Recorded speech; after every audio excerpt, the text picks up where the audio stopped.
دین اسلام کے اندر امانت داری کا بہت بڑا درجہ ہے، یہاں تک کہ حضور علیہ السلام نے فرمایا اس کا کوئی دین ہی نہیں جو امانت دار نہیں۔ بھائیو یاد رکھیے گا، امانت داری کا مفہوم بڑا وسیع ہے۔ سب سے بڑی امانت داری یہ ہے کہ آپ کبھی بھی کوئی بھی عہدہ، کوئی بھی منصب کسی ایسے شخص کے سپرد نہ کریں جو اس کا اہل نہیں ہے۔ ایک ہوتی ہے محبت، ایک ہوتی ہے اہلیت، ایک ہوتا ہے خلوص، ایک ہوتی ہے صلاحیت۔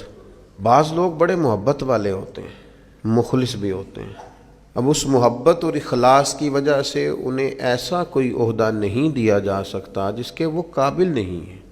پیارے بھی ہیں، مخلص بھی ہیں، لیکن جس عہدے پر انہیں فائز کرنا ہے اس کے لیے ان کا قابل ہونا بھی تو ضروری ہے نا۔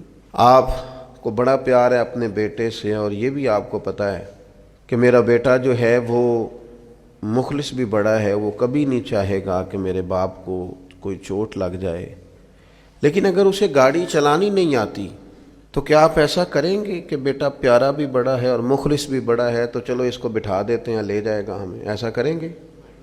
کیوں نہیں کریں گے؟ اس لیے کہ اس سے محبت اپنی جگہ پہ، اس کا اخلاص اپنی جگہ پر اسے ڈرائیونگ بھی آنی چاہیے۔